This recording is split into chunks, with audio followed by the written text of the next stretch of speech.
बिस्मिल्लाहिर्रहमानिर्रहीम। अस्सलाम वालेकुम नाजरीन, प्रोग्राम हकाइक के साथ आज फिर हम हाजिर हैं आपके लिए माह रहमत रमज़ान ट्रांसमिशन लेकर। आज के प्रोग्राम में जो हमारा उन्वान है रमज़ानुल मुबारक के अशर जो अल्लाह तबारक व तआला ने मखसूस किए हैं इस माह बरकत की साथ, जो कि पहला अशरा है रहमत का अशरा है, दूसरा अशरा है मगफिरत का अशरा है और तीसरा अशरा है निजात का अशरा है। तो अल्लाह तबारक व तआला ने अपने मोमिन बंदों के लिए जहाँ पर ये रमज़ानुल मुबारक इतना बड़ा इनाम और इतना बड़ा फजल अता फरमाया है, वहीं पर इसकी कुछ स्पेसिफिकेशंस भी कर दी हैं, कुछ इसके अंदर डिविजन्स भी कर दी हैं कि पहले अशरे का, हालांकि आम आयाम के अंदर भी अल्लाह तबारक व तआला की रहमत भी उसी तरह से होती है। अल्लाह तबारक व तआला कहता है कि मुझसे मांगने वाला कोई है, मैं देने वाला हूँ, तो मतलब वो अल्लाह की रहमत होती है। लेकिन रमज़ानुल मुबारक के पहले अशरे को अल्लाह तबारक व तआला ने मखसूस कर दिया है रहमत के अशरे के नाम से, दूसरे अशरे को इसी तरह से मंसूब कर दिया है अल्लाह तबारक व तआला ने मगफिरत के अशरे के नाम से, तीसरे अशरे को मंसूब कर दिया है अल्लाह तबारक व तआला ने मगफिरत के निजात के अशरे के नाम से। मतलब तीसरा अशरा अल्लाह तबारक व तआला ने मुख्तस कर दिया है जहन्नुम से खलासी का, जहन्नुम से बरी होने का। तो इसी हवाले से आज के प्रोग्राम में हमारे साथ मौजूद हैं मुफ्ती एजाज साहब। मैं उनको अपने प्रोग्राम के अंदर खुशामदीद भी कहूँगा। अस्सलाम वालेकुम मुफ्ती साहब, कैसे हैं आप? मिजाज ठीक है आपके? शुक्र। अच्छा मुफ्ती साहब, ये बताइएगा कि रमज़ानुल मुबारक के अशरों की जो डिविजन्स अल्लाह तबारक व तआला ने की हैं, तो अशरा कहते किसको है, अशरे से मुराद क्या है?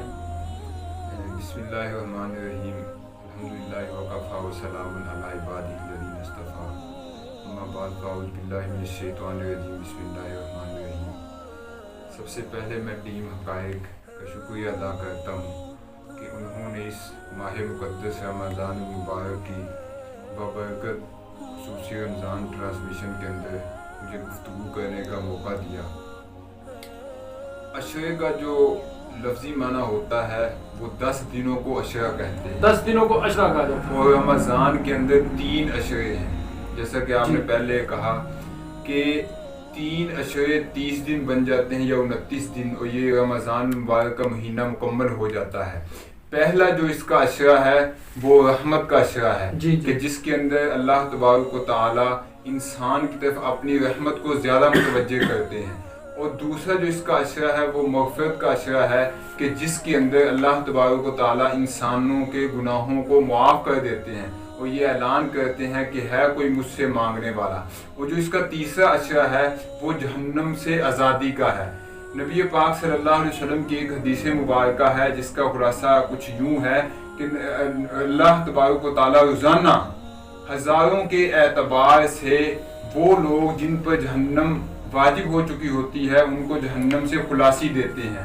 और ये तादाद जो रमज़ान की आखिरी रात होती है, पूरे रमज़ान मुबारक के अंदर जितने लोगों को जहन्नम से आज़ाद किया जाता है वो आखिरी रात के अंदर उनको जहन्नम से आज़ाद कर दिया जाता है। अच्छा मुफ्ती साहब, ये बताइएगा कि रमज़ानुल मुबारक के जो अशरे हैं, इन अशरों के लिए अल्लाह तबारक व तआला ने जैसे कि अशरों को मुख्तस किया है, रहमत का अशरा है, मगफिरत का अशरा है, निजात का अशरा है, तो क्या आया कि इन अशरों में कोई करने के लिए मखसूस आमाल भी कुरान और हदीस की रोशनी में, सुन्नत की रोशनी में, अहादीस की रोशनी में हमें मिलते हैं?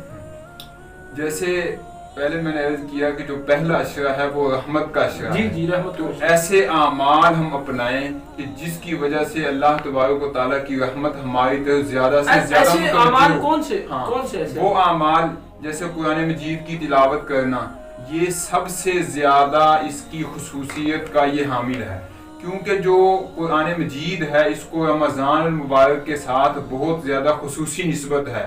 शहर रमज़ान अल्लज़ी उन्ज़िला फ़ीहिल कुरान, कि रमज़ान वो बाबरकत महीना है कि जिसके अंदर कुरान मजीद को नाजिल किया गया।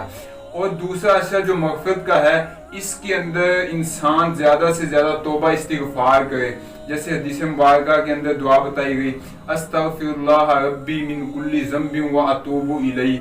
और इसके अलावा जो तीसरा महीना है, तीसरा अशरा है जिसको निजात का अशरा कहा जाता है, जहन्नम से आज़ादी का, इसके अंदर इस दुआ का ज्यादा से ज्यादा इहतमाम करना चाहिए, अल्लाहुम्मा अजिरनी मिनन नार, कि अल्लाह तबारक व तआला हमें जहन्नम की आग से बचा।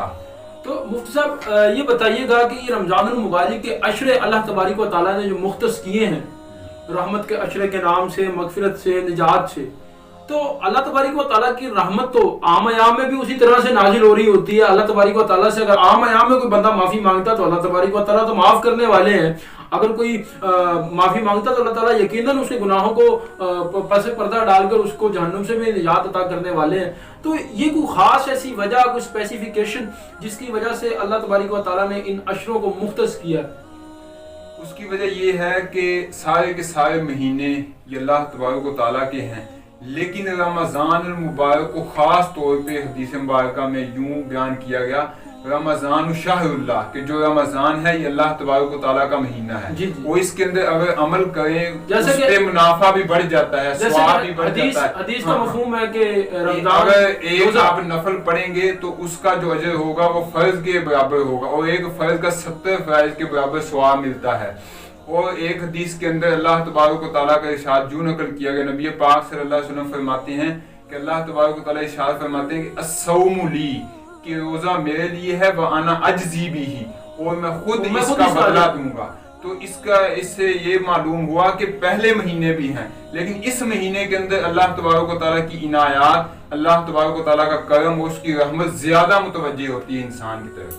تو مفتی صاحب، اللہ تبارک و تعالیٰ کی رحمت زیادہ متوجہ ہوتی ہے، کہ آیا کہ ایسا بھی ہے کہ پہلا عشرہ رحمت سے منسوب ہے تو اس میں صرف رحمت ہی برستی ہے، دوسرا عشرہ مغفرت سے منسوب ہے اس میں صرف مغفرت ہی کی جاتی ہے، یا تیسرا عشرہ جو ہے نجات سے منسوب ہے اس میں صرف جہنم سے خلاصی ہی کی جاتی ہے؟ کوئی ایسا بھی ہے یا یہ بس ویسے ہی منسوبیت ہے؟ یہ انسان کی عقل کے مطابق انسان کو سمجھانے کے لیے یہ چیزیں بیان کی گئی، نہیں تو حالانکہ اللہ تبارک و تعالیٰ کی رحمت، اس کی مغفرت اور جہنم سے آزاد کرنا یہ ہر وقت اور ہر گھڑی اور ہر آن برستا رہتا ہے. یہ صرف انسان کو سمجھانے کے لیے ان چیزوں کو بیان کیا گیا تاکہ انسان زیادہ سے زیادہ ان اعمال کو اپنائے اور نیکی کی طرف متوجہ ہو. جی بہت شکریہ مفتی صاحب. یہاں پر وقت ہوا ہے ایک بریک کا، بریک کے بعد ہم حاضر ہوں گے پھر دوبارہ، تب تک ہمارے ساتھ رہیے گا.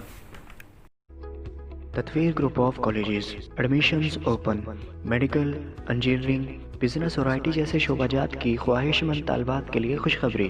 1 اپریل سے پری کلاسز کا باقاعدہ آغاز.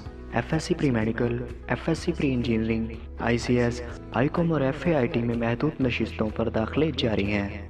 تمام تر سہولیات سے مزین ایک مکمل تعلیمی ادارہ. تطویر گروپ آف کالجز، چنگا منگا موڑ، مین ملتان روڈ، چمبر.